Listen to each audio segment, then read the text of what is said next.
Meet with Pride Cinta here. Today aku akan sharing kepada kalian mengenai apa aja yang aku baca. Dari buku Us Again Yes by Mary Beth King. Nah, Mary Beth King ini dianggap sebagai in 2011 she was named of the National Book Foundation's 5 Under 35. Bahkan, dia sering mengulati di bidang influence, resepsionis, like anybody you name it. Di buku ini, dia mengangkat cerita yang berlangsung selama beberapa dekade mengenai dampak kehidupan masa lalu terhadap generasi mendatang yang dirasakan menyentuh hati pembaca.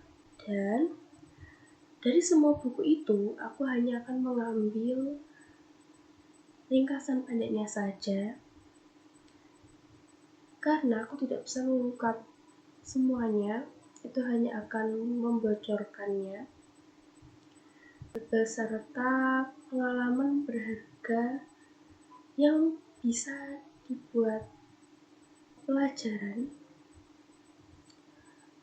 yang mungkin kalian merasakan situasi yang sama dan tidak tahu harus bagaimana memecahkannya. Nah, mungkin dari buku ini bisa ada solusinya. Time for the summary section. Ceritanya berpusat pada kehidupan dua keluarga yang bernama Gleason dan Stanhope yang tinggal berseberangan di pinggiran kota NYC. Meskipun hampir semua kesamaan dalam hal apapun yang mereka miliki kemungkinan akan berakhir di sana. Bahkan para leluhurnya bertemu di Akademi Kepolisian NYPD pada awal tahun 70-an. Selain itu, Ben Gleason mendapati dirinya merasa kesepian, tidak pada tempatnya di kota Gilam. Setelah masa kecilnya seperti di Bay Ridge dan perjuangan mental health Anne Stanhope, dengan penyebab salah satunya yaitu tidak seorang pun, bahkan suaminya tahu bahwa dia pernah mengalami pelecehan seksual semasa kecilnya. Namun, seorang putri ketiga keluarga Gleason, yaitu Kate, dan putra tunggal keluarga Stanhope, yaitu Peter, membentuk ikatan yang akan bertahan seumur hidup.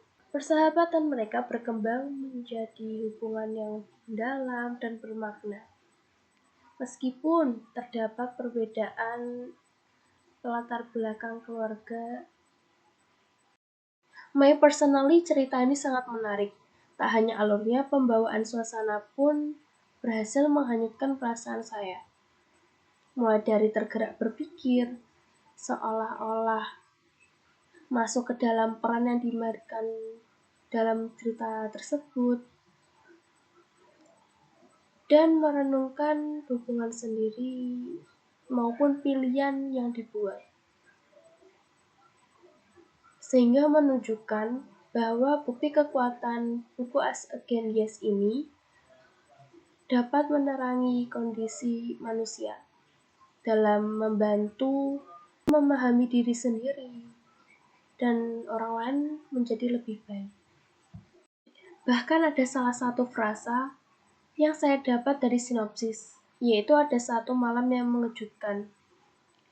Itu di pertengahan buku dengan jelas bermaksud membagi kehidupan setiap orang menjadi sebelum dan sesudah.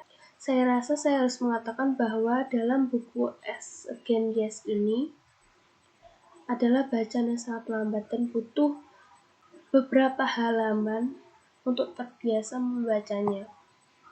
Dan bagi saya, buku ini lebih merupakan studi karakter daripada yang lainnya. Mulai dalam part ini, saya akan diperkenalkan oleh tokoh-tokoh yang memiliki latar belakang emosi dan konflik berbeda-beda. Salah satu pengalaman berharga yang saya temukan dari buku ini adalah pentingnya saling memaafkan dan memberikan kesempatan kedua kepada orang lain. Dalam kisah ini, contohnya Peter dan Kate mengalami kesalahpahaman besar yang berdampak pada hubungan kedua keluarga mereka. Namun, melalui proses waktu dan kejadian yang menggugah hati nurani, sehingga mereka berhasil memulihkan hubungan mereka dan belajar untuk saling memaafkan. Sebenarnya, memaafkan bukanlah tanda kelemahan, melainkan tanda kebesaran hati dan kebijaksanaan.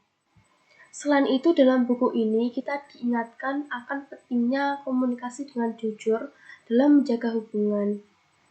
Dalam kisah ini, banyak sekali konflik yang telah terjadi hanya karena ketidakmampuan tokoh-tokoh dalam mengungkapkan perasaan mereka kepada orang lain dengan jujur. Singkatnya, melalui pengalaman-pengalaman yang dihadapi oleh tokoh, kita dapat belajar banyak. Semoga kita dapat mengambil pelajaran berharga ke dalam kehidupan sehari-hari dan menjadi pribadi yang lebih baik, mampu bijaksana dan berempati. Terima kasih.